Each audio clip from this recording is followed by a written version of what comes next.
Hello, welcome everyone. This is David Aguayo. Welcome to the first UCEA Registering Council webinar series, Writing Critically in Academia. I am your host, David Aguayo, and we'll be starting now. It seems like we have approximately 10 attendees, and I'm sure we'll have more people come in as throughout the session. I want to remind everyone that this is a recorded session and we'll be starting the PowerPoint soon. Brian, is the PowerPoint on? Do you see my screen? There we go, we're good to go. Okay. And so let me go ahead and again introduce myself. I'll be the moderator for today. This is the three-part series of social justice methodologies in academia. The first part is going to be today with Dr. Michelle Young. We have a second part in September where we'll be discussing, we'll be introducing the need to disrupt epistemology and ontologies in academia. And in October, we'll have a third part, methodologies on the ground for those individuals who are interested in doing ethnographic work, participatory action research work, and utilizing those type of methodologies. But today we have the honor and the privilege of having Dr. Young, who will give us a good introduction to critical writing in academia. Before I continue, I do want to mention that to your right, we have a chat box, and on that chat box, you'll be able to either provide comments or also ask any questions. We'll be allowing Dr. Young to introduce herself and discuss some of her writing for between 25 to 30 minutes. And after that, we'll open it up for questions. But also, if there's any particular burning question or comment that you want to make throughout her introduction, feel free to write it down on the chat box, and we'll allow Dr. Young to address it. And so with that in mind, I want to now introduce Dr. Young. Dr. Michelle Young is her first webinar series discussant on writing critically in academia, given her commitment to creating spaces that promote social equity and justice. Dr. Young's work demonstrates a long trajectory of directly challenging normative narratives. Her writing has addressed methodological issues in academia in her work, such as coloring epistemologies, are our research epistemologies racially biased, or also challenging whiteness in her work, White Racism, Anti-Racism, and School Leadership Preparation. In addition to teaching courses on critical policy analysis, Dr. Young has also provided the platform for others to write critically through the books and special issues she has edited, including a special issue on the International Journal of Qualitative Studies in Education, focus on critical policy analyses, and also the books Reconsidering Feminist Research in Educational Leadership, also critical approaches to educational policy analysis. It is for this reason that Dr. Young's academic trajectory, along with high-ranking administrative appointments, positions her to serve as a model for many aspiring scholars like myself and many others.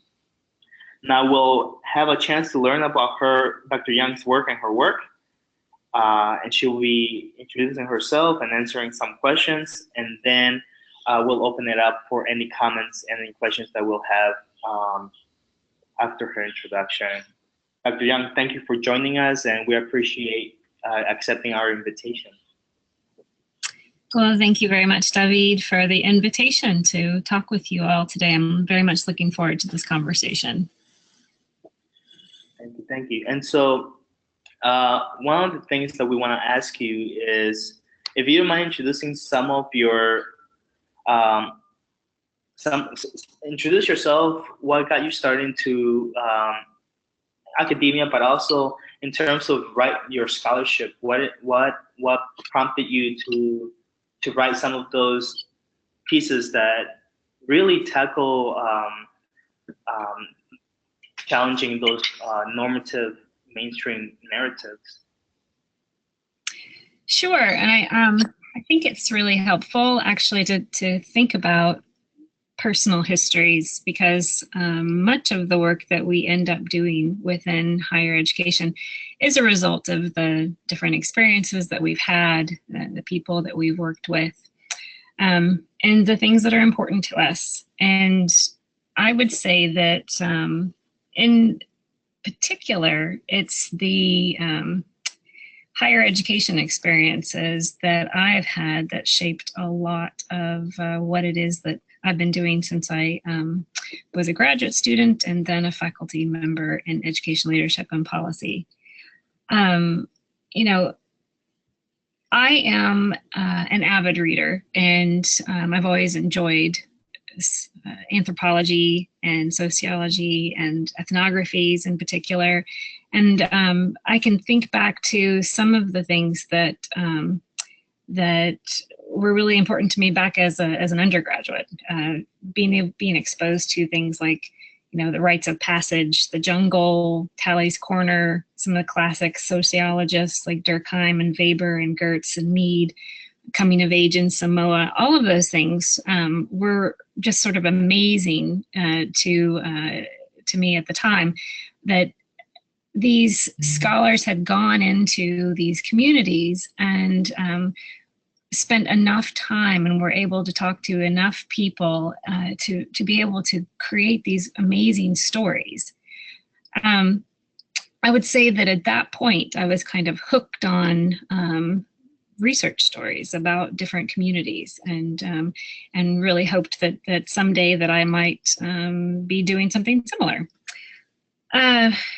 That didn't happen right away. I went into education and was fortunate enough to have a chance to work with some amazing people within the University of Texas at Austin while I was working on my master's degree in education, focusing on bilingual education and special education. And a woman, professor there named Alba Ortiz in particular, had put together this really fantastic program that was looking at bilingual special education. You know, they focused on things like the over-identification of certain student populations and special education, equity, and the impact of equitable practices, what equitable practice looked like, the difference between assimilation and acculturation. All of these ideas were fairly new to me, and you know, like a good student, I ate them up, and I was very interested in everything, and got involved in research projects and teaching and working with a variety of different professors, and started reading pieces like Elisa Delpit's Teaching Other People's Children, and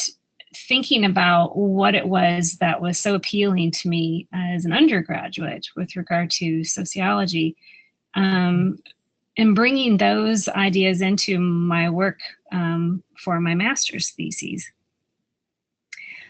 While I was working in the field and working on my master's degree,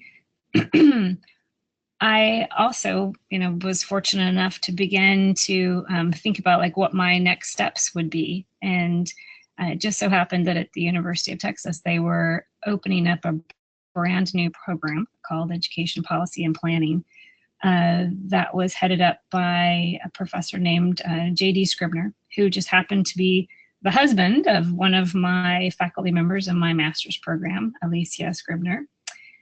And through conversations with him, I ended up eventually joining the EPP program there. And that's where I would say my work around critical policy analysis really began.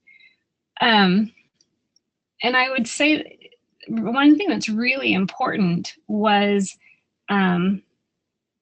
getting a really strong foundation in three things: theory, method, and the focus area that's going to be your area of expertise. And for me at the time, that was parental involvement in education. So I joined the EPP program when they were just getting ready to launch not just the program itself, but this project called the Effective Border Schools Research and Development Initiative. And I worked with Dr. Scribner to organize the project in general, which involved 7 or 8 faculty members and graduate students. We looked at these schools, trying to figure out what it was about them that made them effective, as opposed to many of the other communities along Texas-Mexico border, which were having real challenges in terms of meeting the needs of student populations. So we looked at things like governance and parental involvement and teaching and the curriculum and just a whole variety of different things. Well, while I was working on this project, I was also engaged in other coursework and so forth. And at UT Austin, I feel like it was almost kind of a renaissance time for the department. They had Pedro Reyes there teaching a variety of different qualitative research classes, Jay Scribner teaching a variety of different policy classes, and Jim Shurick teaching qualitative research, quantitative research, but then also systems of human inquiry. And it was systems of human inquiry that was particularly important to me and a lot of my my cohort. What Jim Shurick did in this class is he introduced some people who had absolutely no exposure to theoretical frameworks and paradigms, and some people who had a lot of exposure to a deep engagement with paradigmatic frameworks from positivism to postmodernism. He had assigned a variety of really wonderful readings, like Patricia Hill Collins's Black Feminist Thought, Stanfield's Race and Ethnicity and Research Methods, Sandra Harding's Feminism and Methodology, Karl Popper's Epistemology. And what he provided us with the opportunity to do is to struggle with meaning and to struggle with these different theories, to think about what they meant for us, whether or not we agreed with them, whether or not we thought that they were ridiculous. We were writing small and large papers. We were discussing them in classes. We discuss them outside of classes. For a lot of people, this was just a really critical time in their life where they feel like their eyes were just sort of opening up and in some cases popping out. From that class, I also had a chance to work with Pedro Reyes to teach one of his qualitative research courses. And having an opportunity to work with a faculty member to teach a class is really important, particularly if the faculty member is interested in having you work with them to think through how the class might be different, or what kinds of readings you might be able to incorporate. Because then you get really engaged in that particular topic area. And for me, working with Pedro meant that I was bringing to the class, more than just the Strauss and Corbin and the Bogdan and Bicklin or Michael Patton. We were, at the same time, this is when Lincoln and Guba's first handbook of qualitative research came out. So there were all sorts of folks that were writing about ethics and speaking for and with. There were lots of debates around different forms of validity. Patty Lather in particular was writing some very provocative things about this. There was a lot of talk and writing about appropriation, the importance of different writing strategies, whiteness and epistemology. So building off of my introduction to paradigms and my my kind of growing love of qualitative methodologies, I was able to have a number of reading courses with Jim Shurick and Chandra Mueller and a number of other really wonderful faculty members there at UT Austin. really digging into what feminism actually means, and then really learning that it's not just one thing, it's many, many different types of perspectives. Getting a sense of various cultural frameworks and critical frameworks and where they came from and why they emerged the way they did within different types of strands. That was really wonderful. It was a fantastic opportunity to get a really strong base of theoretical background, because before you can actually use theory, you have to have a really clear sense of what it is and what it's not and what it can do for you. And then when you're matching it with a methodological approach, you also have to really know the methods very deeply as well.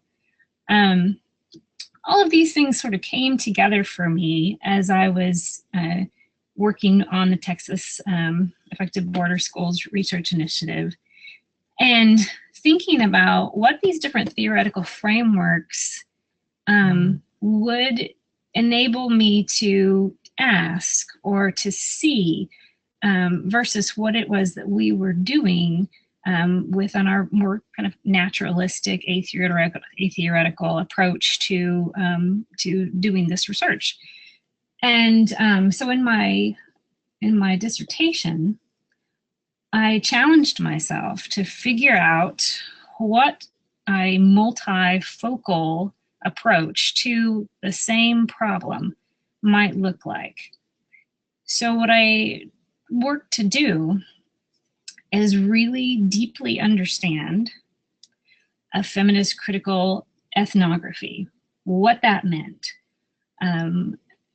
pulling together a variety of different resources in terms of theory and in terms of conversations that folks were having about the combination of theory and method and what went with what. And then also setting that aside and thinking about a similar study looking at the involvement of mothers in their children's education, but from the school's perspective this time, and taking a more traditional framework using the work of Epstein, for example. And then implementing these two studies within the same setting and trying to understand my methods and trying to stay rigorously attuned to the work that I was implementing, and then seeing whether or not there actually was that much of a difference in terms of what we found or what I found.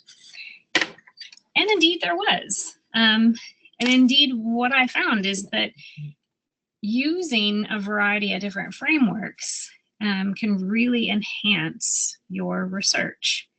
It's like if you are taking a look at a courtyard, but you're in a building on one side of the courtyard, and then you move to the building on the other side of the courtyard.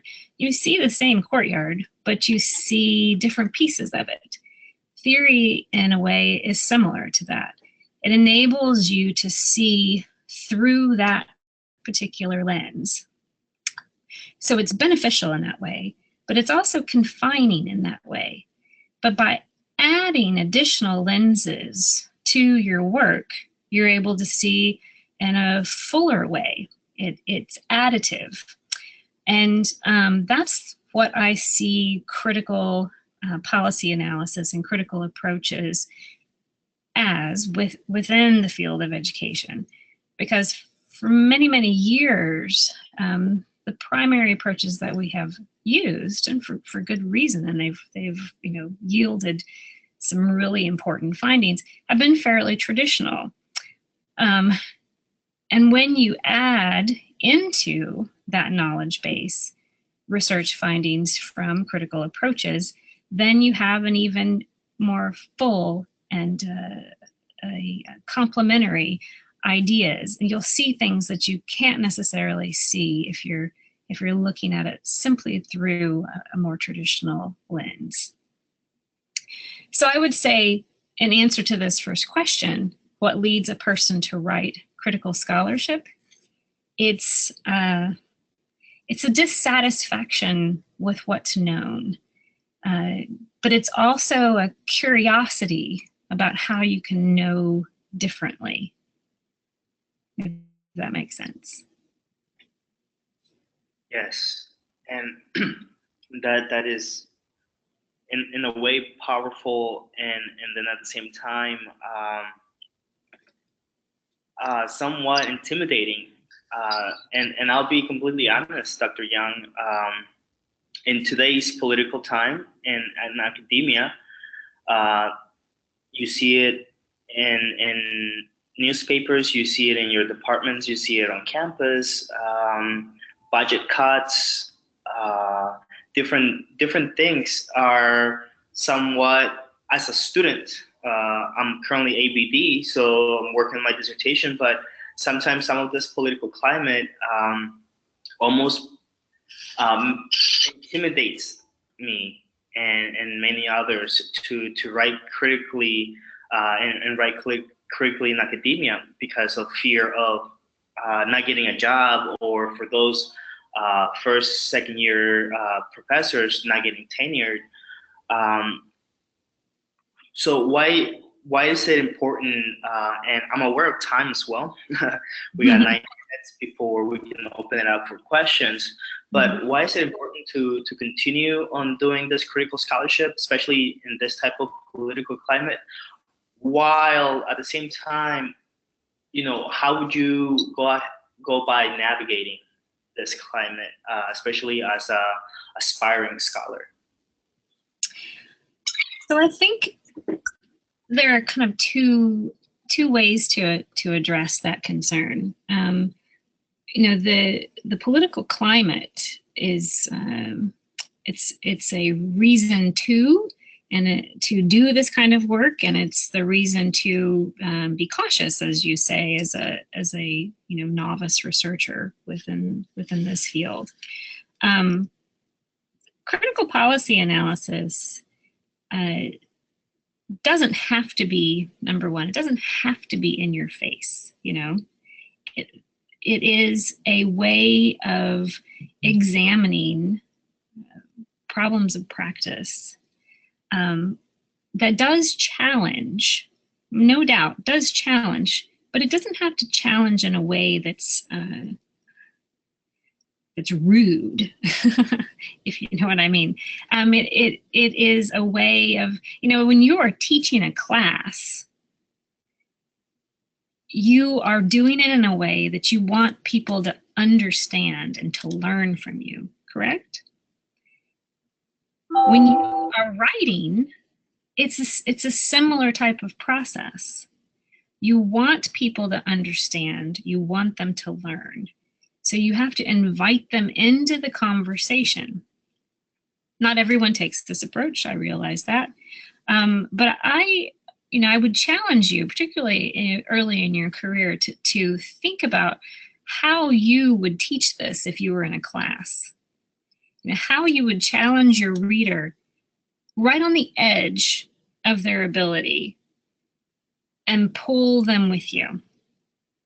The political climate is it's the fodder for which a lot of critical scholars are kind of founding some of their ideas and their concerns around. So critical policy analysis is looking at things like rhetoric versus practice reality. Is this real? Is what they're saying here the real reason this is happening? Or is there something else that's underneath? And how do I get to that underneath? How do I know? How do I figure it out? Those are the types of questions that bring you into a critical policy analysis. CPA, it interrogates the roots and the development of a policy. You're asking things like, why this policy? Why now? Why these advocates for it? Why these special interest groups? A lot of political questions come to mind when you're doing critical policy analysis. It also explores distribution of power, of resources, who gets what, why they get that. when they get that, examining who's the winner and who's the loser, thinking about it in the past when things like this have happened before, what can we learn from those histories or micro histories, and thinking about things forward, sort of taking them forward to their potential end.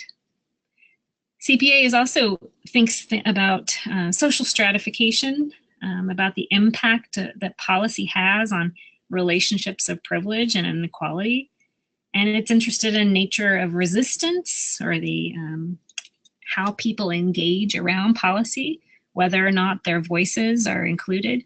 Now, a good example in today's kind of political environment is taking a look at how these ESSA policies were developed across the 50 states. There was the requirement that there be stakeholder engagement. Well, what did it look like? What did stakeholder engagement look like? And, states may have had a plan for engagement. Were those plans implemented the way that they're described? If so, good. If not, why and how, really getting a sense of, what exactly was going on. So those are the types of, there are a variety of different types of questions that you can ask. And I would say, regardless of the type of research you're doing, there are dangers and there are, payoffs. And that with each research project that you undertake, it's important for you to think through all of those different things.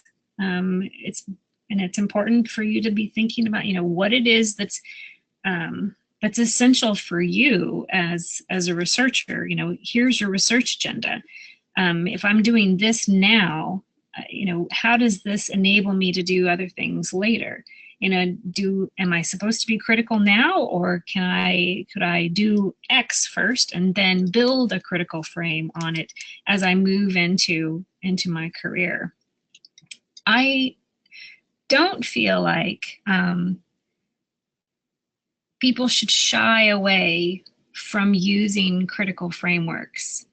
I do, though, encourage folks to be very, very familiar with whatever theoretical framework it is that they're planning to use, to really consider yourself to be somewhat of an expert when it comes to that theory, as well as having thought through very carefully what it means in terms of methodology. If you have that, then it's going to be very difficult for anybody to really challenge you in terms of your thinking, because you have thought it through so very, very carefully.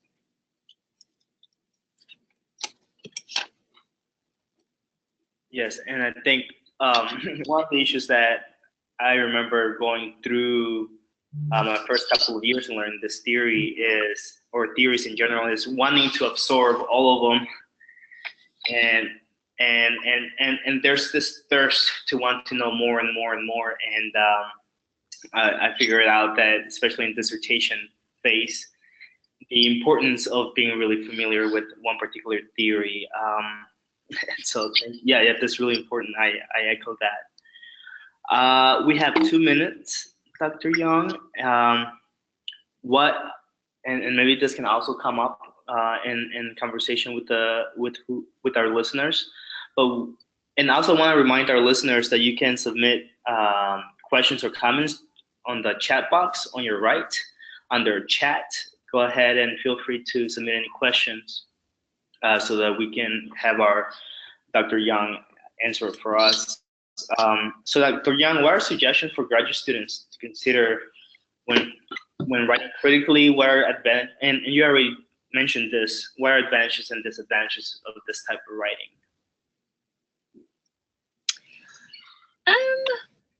I feel like I've answered both of those questions, David.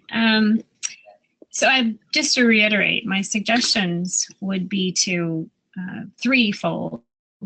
That would be to have a really strong understanding of theory, and it wouldn't be just one kind of theory. I mean, I think reading broadly, if you have a chance to take a systems of human inquiry or, some kind of a course that is kind of a broad course across different theoretical frameworks as a way to introduce the thinking around different theories, that's a good first step. And then to really dig into a particular area of theory.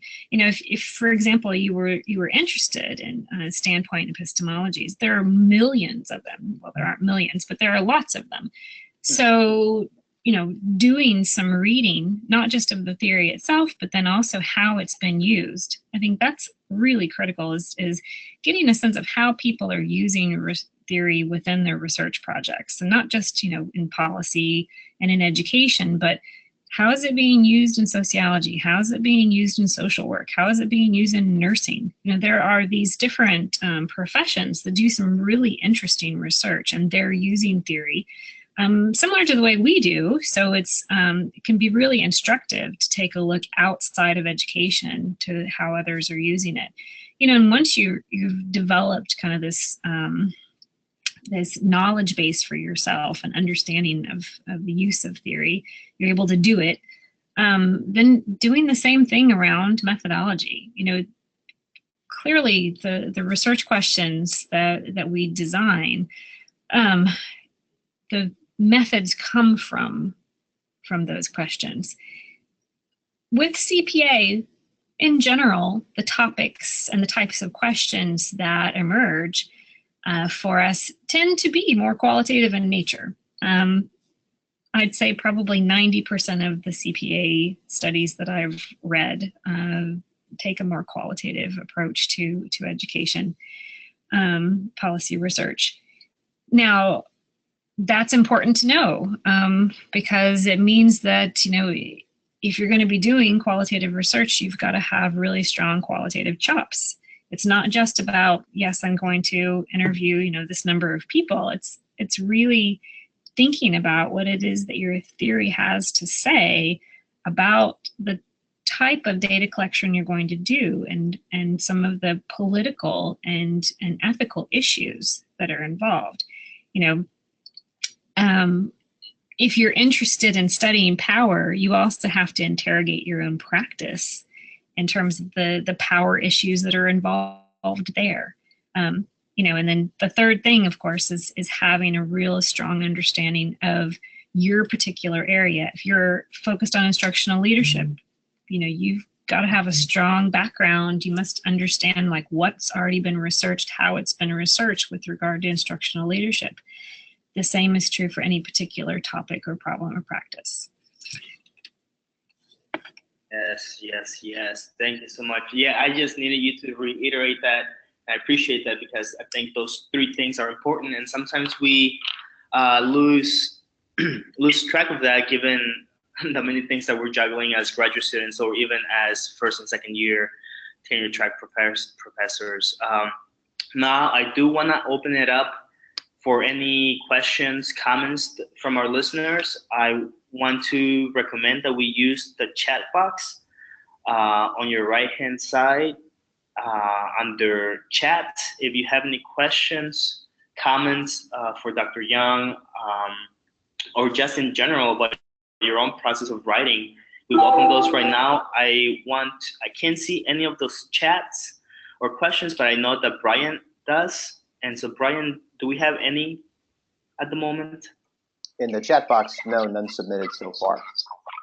I see a couple of questions that have been submitted. Alexis Bucknam has asked whether or not we can share a list of the resources that I mentioned, and I would be happy to do that. And we can post those to the grad student page on the UCEA website and via our social media. So stay tuned for those. I'd also just like to mention that my colleague Sarah Deem and I, we just published a book that David mentioned when he introduced me. It's called Critical Approaches to Education Policy Analysis. And the book, which is Springer, really the focus of it is kind of what we've just talked about today. It's really breaking down what counts as critical policy analysis. It provides some really nice examples of some critical policy analysis studies. And there are 1 or 2 chapters that speak to novice researchers about kind of the kind of basics of critical policy analysis. And one piece that I do with a doc student here at Virginia, Amy Reynolds, we take a look at state boards of education and pose several different ways that you could engage in a critical policy analysis of state boards of education. So it's a thought piece around thinking through a critical policy analysis project. So that might be helpful for the folks that are interested in doing one and have never done one before. Thank you, thank you. Anything else from our listeners? I know sometimes we have to wait a second for things to kick in and settle in. I'm happy to provide another example too, just to kind of follow up on one of my previous comments. I had said that it's helpful for you to kind of dig into a particular theoretical framework. You know, I know that there's a press to publish right now. And one of the chapters that I wrote early on was taking a look at feminist issues and feminist frameworks. And there are a whole lot of different ones. There are just within feminism, there are, you know, more post-structural feminist frameworks. There are liberal feminist frameworks. There are kind of the more kind of run with the wolves types of feminist frameworks. But then there are also the standpoint feminist frameworks. So then there are a variety of different methodologists that are talking about, you know, how to apply feminism within a qualitative research project. And then there are methodologists who are talking about the troubles engaged in doing so, particularly for, you know, some of those early ethnographies that I was so attracted to, this whole notion of an individual coming from outside who is not part of the community, you know, coming with all of their assumptions and their you know, various prejudices, and writing a story about the lived experiences of the people from this community.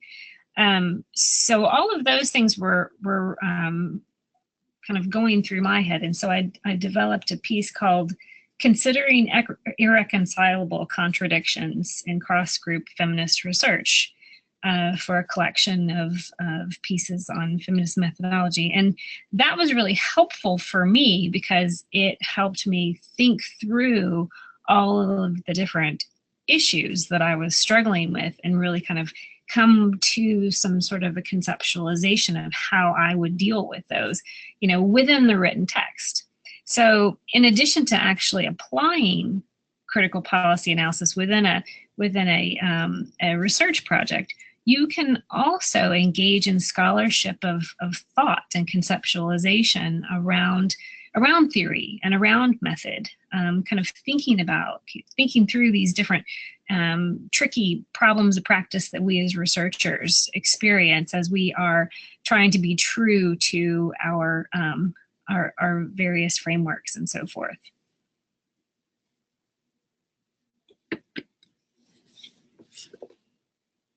There is importance of just jumping in and doing it, jumping in, trying it out. I know there's, for many of us beginners, novice scholars, the imposter syndrome really kicks in throughout the whole process, I'm assuming. And so that really rings true to just begin the writing process and start with oneself and unpacking oneself as part of just the scholarship process.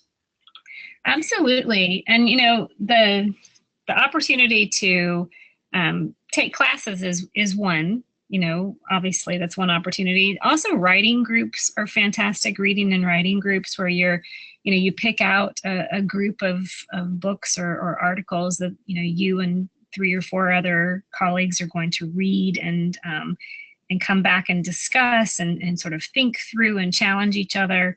That's a really terrific way of going about it. But then also just focusing in on journaling and trying to think through a possible manuscript is a really excellent way of kind of engaging in some self-teaching.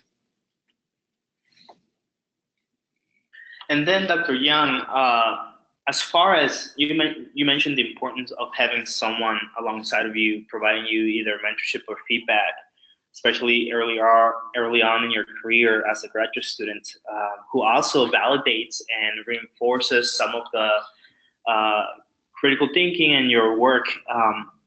For those of us who may feel like we don't have that in our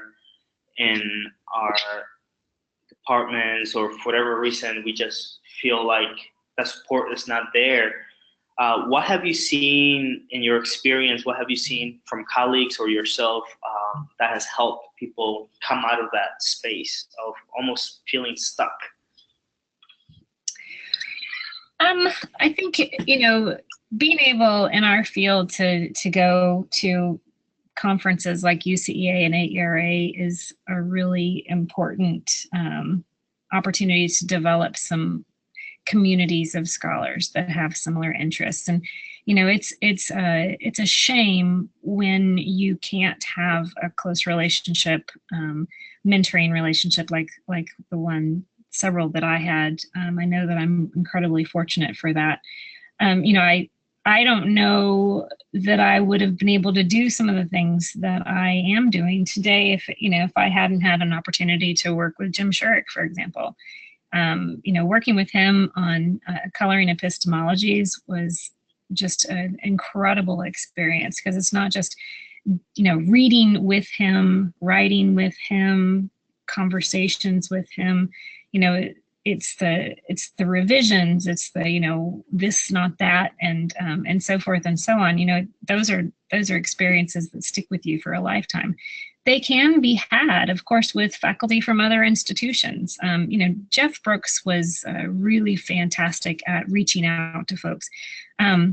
He had been a graduate student at the University of Missouri, and became really interested in the work of Harry Walcott. In particular, I highly recommend Walcott's book, Transforming Qualitative Data. It provides this really wonderful description of what the difference is between analysis, interpretation, and description. And he provides really rich examples of this.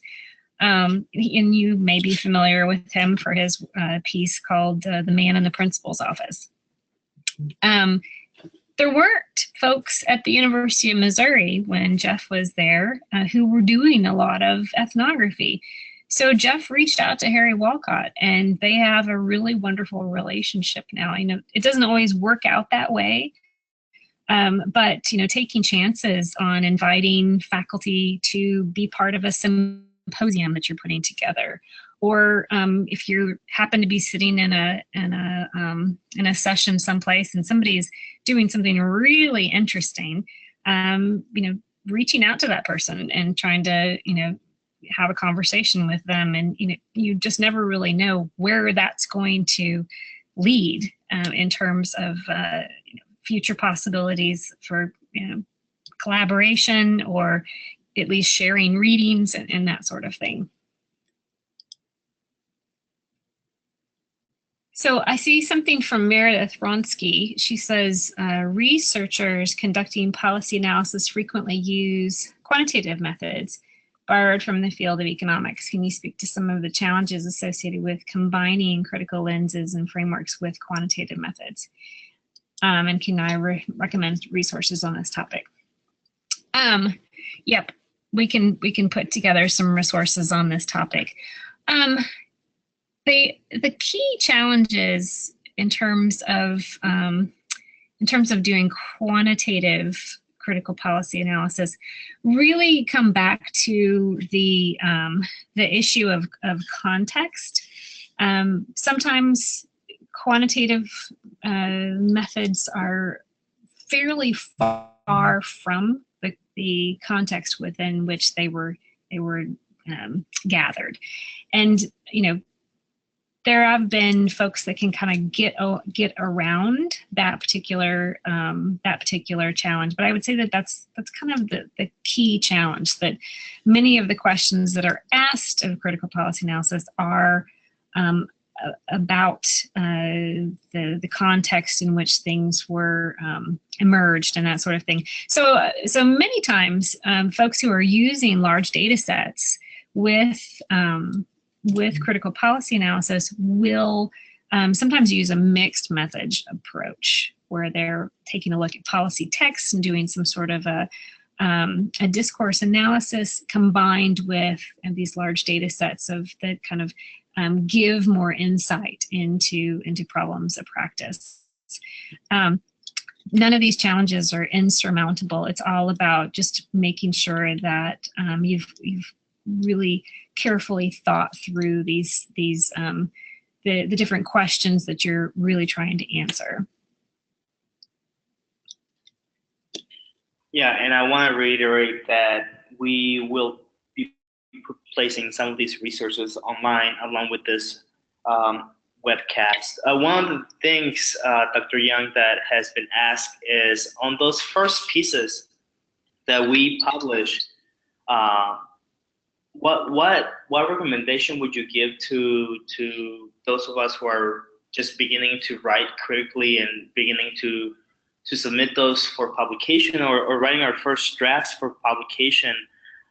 What recommendation do you give to your students? What recommendation would you give to us on those first critical pieces?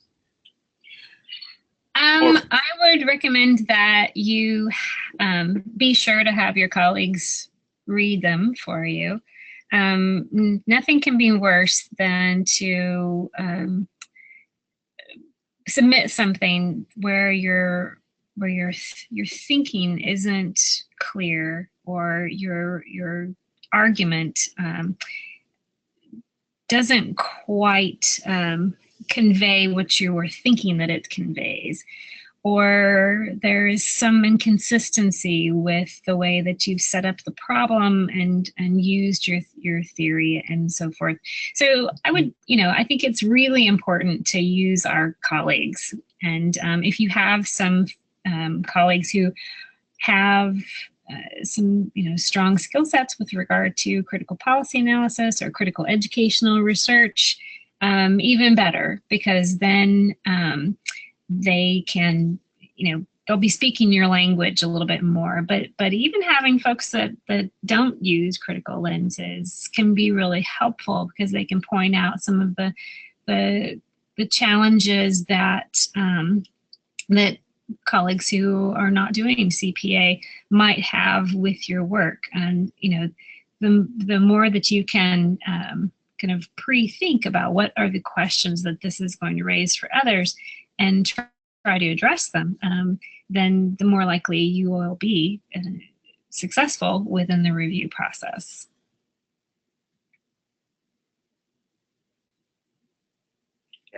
Yes. And one of the things that I wanted to also recommend, as you're talking about, Dr. Young, gathering your network of those close individuals who are going to support you, whether colleagues or mentors, is the importance. What I found out, if ARA is too big, UCEA may be a little bit too big for some individuals, especially starters. The importance of those SIGs, the importance of those smaller places where it relates to what you're wanting to do, your research, but also those other smaller conferences that are sometimes regional, sometimes more specific to one's interests. The one that I just attended is the Critical Race Conference. Things of that nature, where there's about 500 individuals who share similar passions and interests, and you're able to connect with them on a more individual basis. and it's not that intimidating. Because UCEA, although we're trying to make it very welcoming, it's one of the good things about UCEA is we're growing, and that's a great thing, but also can be somewhat intimidating. I want to remind individuals and also graduate students of our ambassador program and our graduate student summit, where you can actually engage on a more intimate level during the UCEA convention. I just wanted to put that shout out right then and there. Anything else? We have about 9 minutes left of this chat. Just want to give time for people to process what we've been talking about.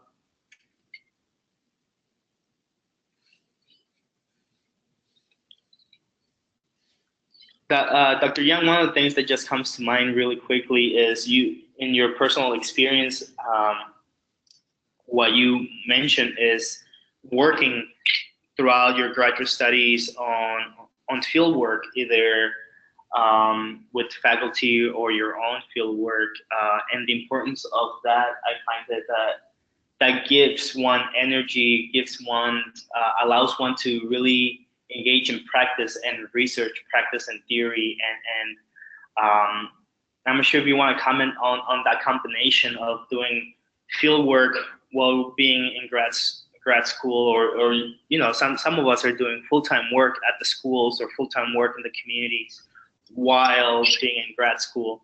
And I find that although intense and overwhelming, at the same time I find it inspiring, because it just fuels one's writing and one's passion for knowledge and building knowledge. And it seems like that's something similar happened to you. Yeah, most definitely. I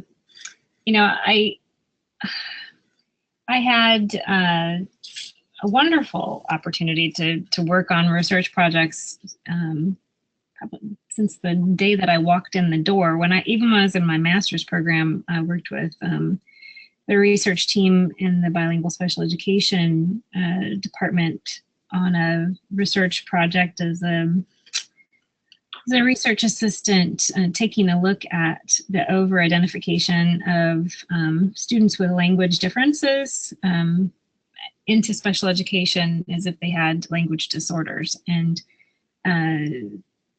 it was just sort of a very wonderful opportunity to work side by side with faculty members. But in addition to doing field work with faculty research teams, I also got involved in a group of female students within our department, but they were from all different areas. And I was in the policy and planning program. There was this group of women who were real interested in adult learning theories and critical adult learning theories in particular. So we had some of the superintendency students, we had students from community college leadership, from higher education, from the adult learning group, and from the principalship and from education policy.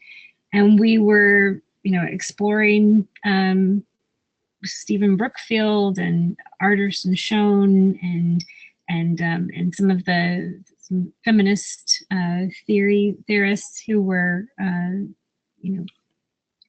contributing at the time. And that was a really interesting group as well, because it raised issues that weren't necessarily raised in my classes or weren't raised in conversations, with some of my other colleagues when I was just with my own group from policy and planning. Also, when I was doing a peace and social work, I did an ethnography of homeless families who were moving from one church location to another. These churches were hosting them, and that was a completely different experience, where you were watching families have to essentially be in the public eye and be kind of thankful guests of these groups.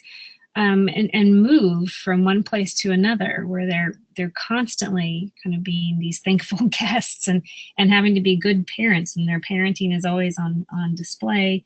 That was interesting to me, because it just raised all sorts of different types of questions that weren't necessarily the types of questions that were being raised for me within a school environment or a district environment, or even within some of the parent community gatherings that I had attended previously. And then of course doing my own research for my dissertation was helpful as well. All of these different things, though, David, I mean, you're absolutely right. When you're in the field and you're doing field work and you're trying out, your different techniques that you've been learning about through reading, through observation, and through your classwork, it's just really opens your eyes and opens your mind to what it means to be a researcher, what your responsibilities are to doing really high quality work, and then what the impact of you being there, both at the time, but then as you move forward, as you leave, and I leave the homeless families behind. They are still there, and I am going home. It's these are all things that researchers have to be thinking about, because it's not these labs are not in some in some institution. These labs are our lives. Right. And I want to highlight as well and echo the importance of reaching out to cross-departmental colleagues, students, peers, because in my own experience, it has been that reaching out, going to different classes and outside of my department, that has really helped me grow theoretically and methodologically, and gain some different perspectives that I can bring into leadership and policy together. And I really want to reiterate the importance of reaching out and even finding some classes outside of one's department. Now, granted, some of us have a bit more privilege than that because of the size of the institution. And so, but at the same time is reiterating the importance of if it's not cross-departmental or within your university, is outside of your university. I do want to, we got 2 minutes left. I do want to emphasize the importance, and maybe you can speak to this, Dr. Young, of being a bit bold and taking, seeing where you want to go in your career, and really taking that next step to asking for a mentor. If you don't have a mentor already, asking for a mentor that's going to help you write, that's going to help you support that transition between graduate school and professoriate or your next step. Because if we see it idle, we can miss different opportunities, writing opportunities, professional development opportunities, fieldwork opportunities, and just the importance of being courageous and being bold and really maximizing what we may have around us. I don't think I could say it any better. I completely agree.